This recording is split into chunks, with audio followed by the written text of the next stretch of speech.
The wind had teeth that morning, sharp and bitter. It bit through wool and bone with the indifference of winter gods. Snow drifted in slow, mournful curls across the prairie, blanketing the world in a hush so complete it felt like time itself had gone still. The wagon tracks were shallow scars on the earth, nearly gone already, swallowed by white silence. She lay curled where they had left her, half wrapped in a torn quilt, the corners stiff with frost. Her dress was threadbare, the hem soaked and frozen. One boot was missing. Her hair clung to her face in damp ropes, a dull tangle of gold and ash. Breath came slow, visible in weak little clouds. But she was not dead. Not yet. They hadn't even said her name. The wagons had stopped just past her eyes.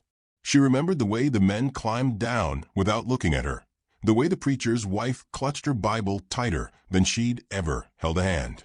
They had said it like a kindness. "You're sick, child. You'll slow us down. It's the Lord's will. We can't feed everyone." She wasn't even surprised, just tired. She didn't cry when they pulled away, wheels creaking, the little boy with the crooked smile staring back from under the wagon flap. She didn't wave. That would have made it real. Instead, she sat still, knees drawn to her chest, eyes wide open to the sky above. So much sky. Endless, cruel, and blue as a blade. Her name was Sandra. Just 19, though the trail had stolen the roundness from her face and left hollows in her cheeks. Her bones jutted sharp as gilt. She used to sing once. Used to laugh at night beside the fire. That felt like another lifetime. It had started with a cough. Just a whisper of sickness. Then the tremors, the fainting, the moments where the world slipped sideways and she couldn't stand back up. The women whispered that she was cursed. Some thought she was pregnant. One man called her bad luck in a girl's skin. No one asked if she was hurting. She had survived raids, storms, and starvation.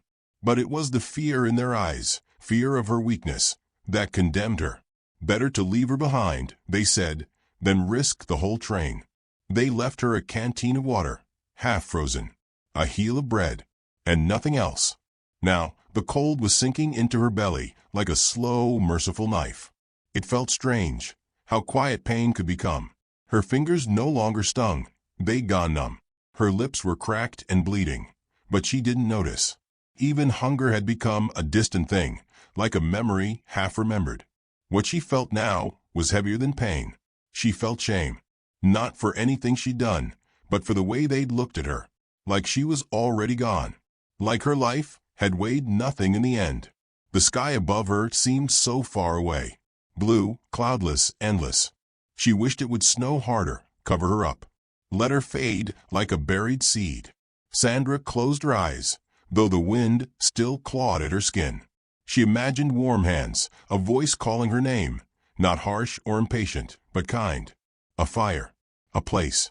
She wanted to be somewhere, to belong somewhere. Not for long, just once. The stillness deepened. Time slowed. The prairie breathed around her. And then, a sound, soft at first, a crunch. Snow beneath feet not shaped like boots. She did not move, afraid to break the moment. Eyes fluttered open, lashes crusted with ice. A shadow stood at the edge of her vision, tall, cloaked in fur and leather. The figure knelt slowly, silently, like a tree lowering itself toward the earth. A hand reached forward, not to touch her, not yet, but to show warmth. The fingers were bare, strong, and brown with the sun of many seasons. Bracelets of bone and stone whispered as he moved. Sandra blinked. Her vision blurred, then cleared. He did not speak. She tried to raise her head, but her body rebelled. Still, her gaze met his. Not a settler. Not from her world. A Lakota. She had heard them described in whispers, savages, dangers, things to fear. But his eyes were not cruel. They were dark, quiet, and wide like the winter sky, except warmer. Like earth instead of air. He unwrapped his buffalo robe and laid it over her, careful, reverent. The warmth struck her like a blow. Her breath hitched. Tears spilled, silent and slow. Not from fear. Not even from gratitude. But from something older. from the part of her that remembered what it meant to be seen. He lifted her then, not roughly, but gently, as if she were made of something sacred. Her cheek pressed to his chest. She heard his heart beating slow and steady, like drums in a far-off ceremony. Sandra did not know his name. She did not know where they would go. But for the first time in a long, long while, she felt that she would live. And someone, finally, would stay. Smoke curled in lazy tendrils above the lodge, rising into the gray dawn like soft prayers. The air inside the teepee was warm, rich with the scent of cedar and something earthy, herbs crushed under stone, old leather, and the faint sweetness of pine resin. Fire cracked softly in a stone ring, and every flicker painted the curved walls with light that danced across animal hides and hanging feathers. Sandra stirred. The furs beneath her were thick and fragrant, far warmer than any blanket she had ever known. Her body, sore and stiff, ached in unfamiliar ways, but it was the ache of returning, not the sharp edge of dying. For a moment, she didn't open her eyes. She only listened. A kettle hissed over the flame. Outside, voices moved in a foreign rhythm, soft, lyrical, and low. Children laughing. Someone scraping hide. The rustle of firewood being carried. She opened her eyes. Above her, a pattern of beadwork in red and black caught the morning light. A figure sat across the fire, grinding herbs with practiced care. The woman was older, with deep-set eyes and silver threaded through long braids.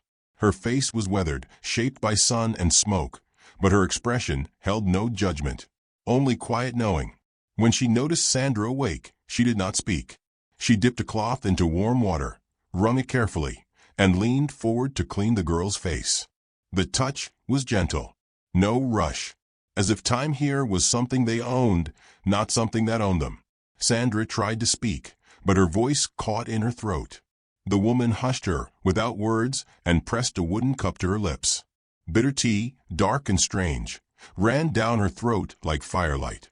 For hours or days, she couldn't tell, Sandra drifted in and out. The fever had left her body like a ghost taking its time. But she began to notice more. A child with bright eyes who crept in to lay a carved bird beside her. The woman singing under her breath as she braided herbs to hang from the ceiling. Hands that checked her wounds without hesitation or shame. No one asked her where she came from. No one looked at her as if she were a burden. She watched through the lodge's opening as life outside moved in a rhythm she didn't understand, but instinctively trusted. Children chased one another between horses, their laughter echoing like wind chimes. Men sat sharpening tools or mending things, speaking rarely. Women worked in circles, not lines. It was a life of closeness, not noise. One afternoon, as her strength returned, she stepped outside. The sun was low, painting the snowy ridges gold. The air was crisp but kind. As she stood, steadying herself on a post carved with symbols she couldn't read, she felt eyes on her. Not harsh, not curious. Just watching. He stood across the clearing, near the horses. The same man who had carried her from the snow. Tall, wrapped in buffalo hide and silence. His hair was braided back, and a string of beads hung from one wrist. He did not move toward her, only nodded once, slow and certain, before turning back to the horse he was brushing. He did not speak. He didn't have to. She learned his name not from him, but from the healer, Waiakea. Whisper Wind. She wondered if it was the name he was born with or the name he earned. Days unfolded like petals. She walked more slowly at first. She helped the older woman grind corn with a stone bowl, her palms stinging with the unfamiliar rhythm. A girl of about 12 showed her how to boil pine bark into tea. A toothless elder told stories in a language she didn't know, but the children laughed, and so did she. Waiakea was always nearby, but never close enough to make her wary. He passed by often, always busy, always silent. Sometimes he brought firewood to the healer's tent. Sometimes he left without saying a word.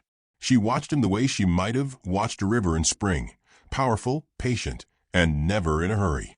Once, she saw him take a wounded bird from a snare. He cupped it in both hands, whispered something to it, then released it skyward. She had looked away, the moment too delicate to bear. But still he did not approach. There was no chase in him, only stillness, and something deeper. That night, they sat together near the fire circle. The whole camp gathered under stars. Stories were being told again, children curled against mothers, dogs dozing beside their feet. Sandra sat beside the healer, her shoulders wrapped in a new shawl dyed the red of twilight. She felt eyes on her again, and when she turned, Waiakea was watching her from the other side of the flames. He nodded once.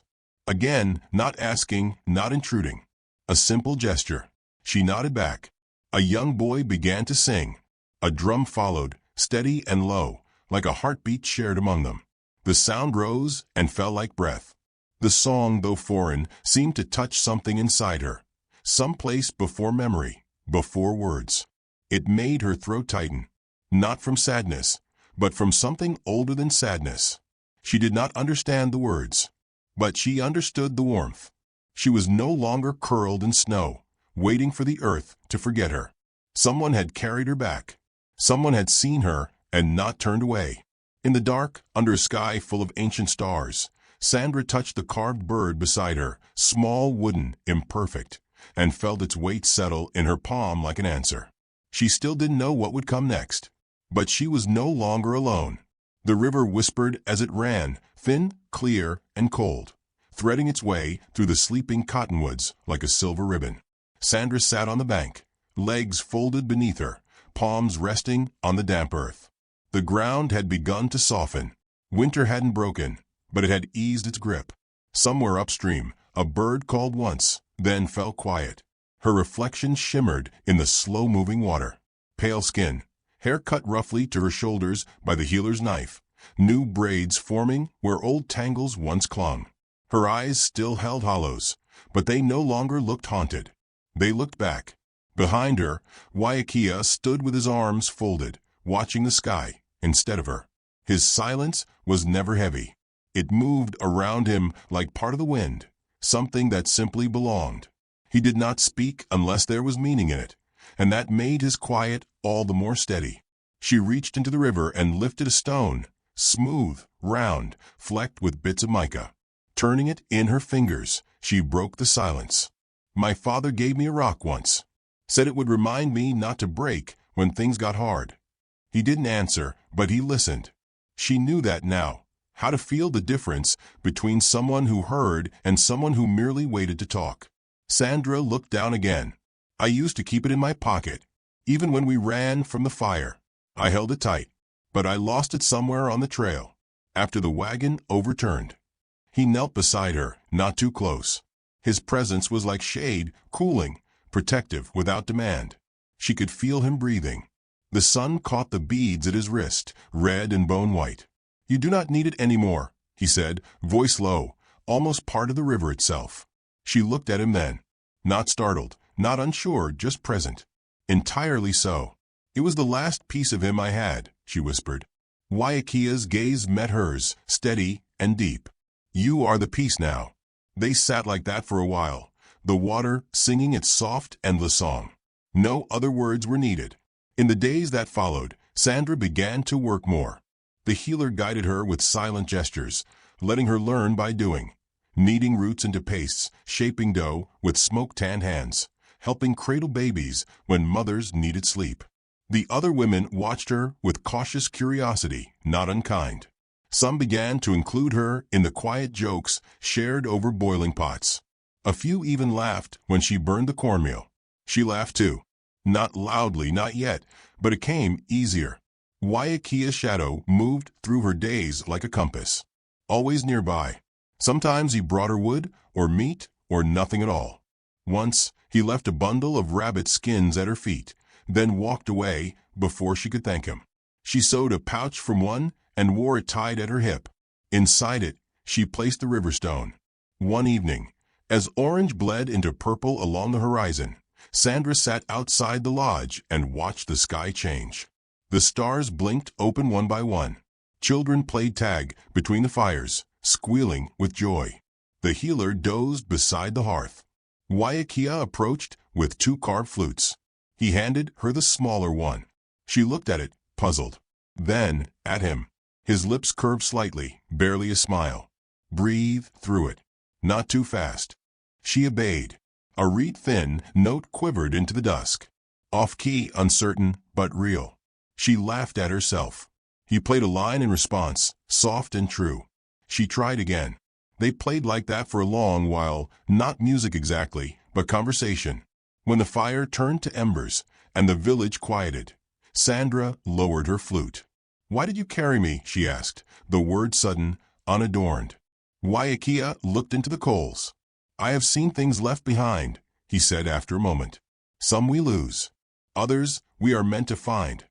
She nodded, a slow weight settling in her chest. Not sadness. Something fuller. Later that night, alone in the lodge, Sandra touched the braid over her shoulder. It had been his hands that braided it that morning. She hadn't asked. He hadn't spoken. He had only sat behind her, careful and still, gathering her hair with a reverence that brought tears to her eyes. No one had ever touched her without taking something. He had given something instead. Still, the past lingered like smoke. Dreams came, sudden flashes of snow, horses crying in the dark, the preacher's wife turning away as the wagon lurched forward. One night, Sandra woke screaming, breath caught in her chest like thorns. She stumbled from the lodge into the cold, heart pounding, vision swimming. And there he was, as if summoned, as if waiting. He stepped toward her slowly. Not a question, not a command, just presence. She couldn't speak. She didn't need to. He opened his arms. She stepped into them. No kiss. No fevered dissandrations. Just a body offered as shelter. A heartbeat to press her ear against. A warmth that asked for nothing but allowed everything. That was the night she remembered her own voice. The next morning, she sang. It was a small song, cracked and imperfect, but it wove through the camp like firelight, and children stopped to listen. Even the healer paused in her steps. Waiakea looked up from where he carved by the lodge. He did not smile, but his hands stopped moving, and his eyes, dark and wild and quiet as the winter trees, never left her face. The day came dressed in wind. It swept down from the northern ridges, rattling dry branches and chasing smoke sideways through the Lakota camp. Sandra stood by the corral, her hands buried deep in a bowl of softened hide, rubbing it clean with a curved bone tool. Her sleeves were rolled to the elbow, her fingers stained dark from days of work. Nearby, Waiakea repaired a harness, his quiet presence grounding the air around them like stone. Then came the sound, hooves on hard earth, wagon wheels creaking. She looked up, heart stilled. 3 wagons, tired and dust-covered, trailed slowly across the low ridge. The oxen moved sluggishly, their ribs showing. A handful of settlers on horseback rode ahead. Their coats were patched, their expressions sharp from hunger and distance. Strangers, perhaps, but something in Sandra's chest tightened, old and familiar. Waiakea rose beside her. He said nothing, but the others noticed too. The healer paused her grinding. Children were ushered indoors. Men moved with quiet readiness. The wagons drew closer. Sandra's breath caught. She recognized one. It had once been white, now gray with dirt and weather. The wheel was still mended with a bent iron pan. She remembered watching them hammer it into place. A man walked beside it, tall and lean, with a crooked gait. His name returned to her like a thorn. Elias Carter. He had once shared jerky with her when no one else had, then stopped when the preacher's wife whispered she was sickly. The group halted just beyond the camp's outer stones. No weapons raised, but tension hung like a thread pulled tight. Waiakea stood a little ahead of her, his body still, unreadable. An older settler stepped forward, Elias's father, grizzled and proud, wearing a coat that still bore the stitching of better times. "We mean no harm," the man called out, holding his palms up. "We're not here to stir trouble, just passing through. Lost 2 families in the crossing. Thought maybe we could trade. Rest a spell." His words hung heavy. The camp made no reply at first. Then the healer stepped forward, her face unreadable, and spoke in calm, clear Lakota. One of the younger men translated in pieces. "No trade with those who do not carry honor." The settler's face twitched. We've got nothing to do with what you think we done." And then he saw her, Sandra. At first, his eyes passed over her like she was any other girl in buckskins and braids. But then they narrowed. Recognition struck. The others followed his gaze. Elias blinked once hard.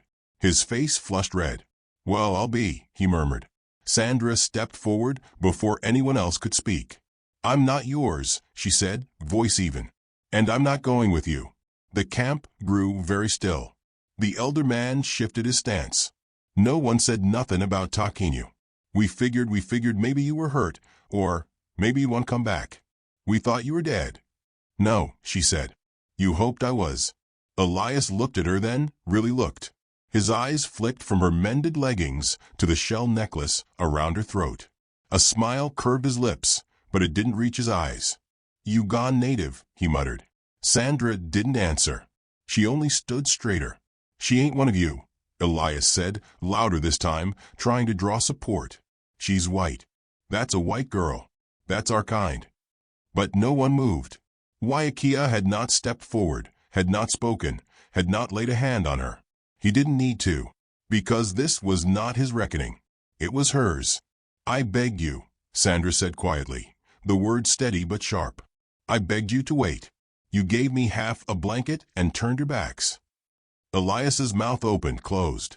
His father cleared his throat. "We did what we had to," he said. "It was survival." She took one more step forward. "And what do you think this is?" The silence broke like thin ice. A wind swept across the prairie, rattling bones and branches. "You can move on," Sandra said. "You won't find welcome here. Not from me. Not from anyone." The settlers looked between one another. None dared cross the boundary stones. Not because of weapons, but because of the weight of her words. They turned, muttering. The wagons creaked back into motion. As they passed the ridge, Elias looked back once. Sandra didn't. She turned to Waiakea. He was watching her, not with pride, not with possession, but with something quieter. A recognition, as if she'd just stepped into the shape of herself, and he'd always known she could.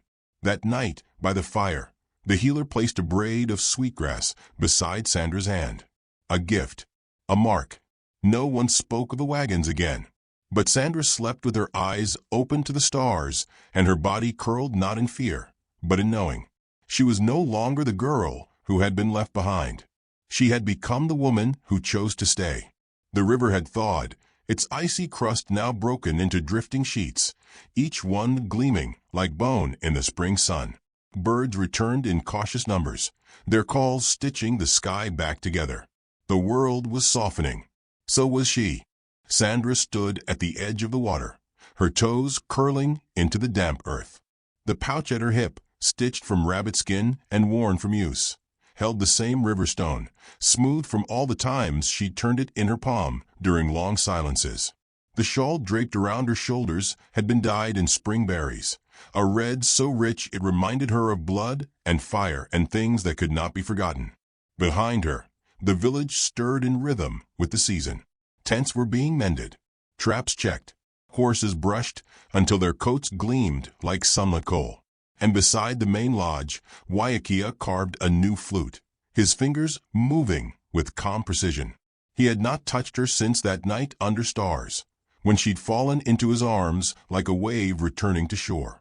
He hadn't needed to. The space between them had changed. Not in haste, not in fire, but in trust. Still, a decision waited. That morning, the healer had approached her with a bundle of feathers, soft and bound in hide string. She hadn't explained its purpose, only nodded toward the elders' lodge, where the others gathered. It was time. Sandra had known this would come. Not a test, not a ceremony in the sense she once understood, but a choice. The Lakota did not ask people to prove worth. They offered belonging, and left the choosing to the soul. She crossed the village slowly, the feathers tucked beneath her arm, her heartbeat quiet but resolute. Inside the lodge, the air was heavy with sweetgrass and sage. The elder sat at the center, his eyes milky with age, but still sharp as flint. He gestured for her to kneel. She did. A woman she had barely spoken to, stern, tall, braided silver down her back. took the feathers, and brushed them lightly across Sandra's shoulders, her arms, her hair. No words were spoken, only breath, only presence. Then the elder held out a small bowl. In it, black ash swirled with ochre. He dipped 2 fingers, pressed a mark over Sandra's heart. "Wani yetu wiaka," he said. "Winter bird." His voice cracked, but his gaze held steady. Outside, someone began to drum. Not loudly, not triumphantly, like a heartbeat shared across generations. Sandra stepped back into the light. The people stood in silence, watching her, accepting her. She felt no need to speak. Not anymore. Waiakea stood beneath the tree where he always carved. He didn't move as she approached, but when she stopped beside him, he met her gaze fully. He reached into his satchel and withdrew a small object, wrapped in deerskin. When he opened it, she saw a pendant, bone carved into the shape of a hawk's wing, inlaid with turquoise. Old, worn, beautiful. He said nothing as he held it out. Her fingers trembled slightly as she took it. "Your mother's?" she asked, her voice a whisper. He nodded once. Sandra did not ask what it meant. She didn't need to. It wasn't ownership. It wasn't promise. It was something deeper. An offering from a man who had never once claimed her, but who had stood beside her in every silence. She wore it with the stone. Both nestled at her heart. Days passed. The thaw deepened. The river ran faster now, like it had been waiting too long to breathe. Then came the storm. It rolled in without warning. Black clouds over the ridgeline, thunder with no lightning, wind that scattered ash from cold fires and whipped tents from their moorings. Children screamed. Fires died. One of the lodges collapsed, and the child went missing. Lena, 5 years old, daughter of a seamstress. Last seen chasing a feather doll toward the edge of the woods before the wind swallowed her. Panic spread like wildfire. Voices rose. Men ran. Horses scattered. Sandra didn't wait. She grabbed a cloak and ran barefoot toward the trees, her braid whipping behind her, her breath sharp with urgency. She didn't yell. The wind would swallow sound. Instead, she listened. The trees were a confusion of motion, branches dancing, leaves hissing. Then she heard it, a soft whimper, high and broken. She followed it with no hesitation, heart pounding not with fear, but with clarity. She found Lena tucked beneath a fallen tree, shivering, her tiny hands wrapped around her doll, eyes wide with terror. Mud streaked her cheeks. Sandra dropped to her knees. "Lena," she said gently, crawling beneath the sheltering limbs. "I've got you." The girl flung herself forward without question, her arms wrapping around Sandra's neck with desperate force. Sandra held her close, wrapping her in the cloak, whispering promises she hadn't known she remembered. "I won't leave you. I swear it." She carried her back through the storm. Branches tore at her arms. Rain blurred her vision, but her steps never faltered. When she emerged at the camp's edge, soaked and breathless, Lena still clutched to her chest, the crowd stilled. Waiakea stepped forward first, took the child from her gently, passed her to her mother. Then his hands found Sandra's shoulders, and for the first time he smiled, full and true. The camp gathered that night around the fire rebuilt from wet wood and stubborn sparks. Smoke rose into the clearing sky. Stars returned, timid but true. Sandra sat beside Waiakea, her feet bare, her hands stained with bark and dirt. Someone passed her a bowl of soup. Another placed a shawl over her shoulders. No words were needed. She was part of the circle now. Later, when the fire was low and the camp drifted into sleep, Waiakea took her hand. He led her to the river, now swollen and wild, but still familiar. They stood there, side by side, watching its steady surge. Sandra reached into her pouch. She pulled out the river stone, the one that had traveled with her through silence and storm, and she held it out over the water. She didn't need it anymore. With one breath, she let it go. The splash was small, swallowed by the current. Waiakea touched her hand, and Sandra, once left behind to die in the snow, stood strong on the banks of new life, chosen, named, and held not by pity, but by love that had waited for her to become whole. She smiled, the wind in her hair, the river roaring beneath. Not lost. Found.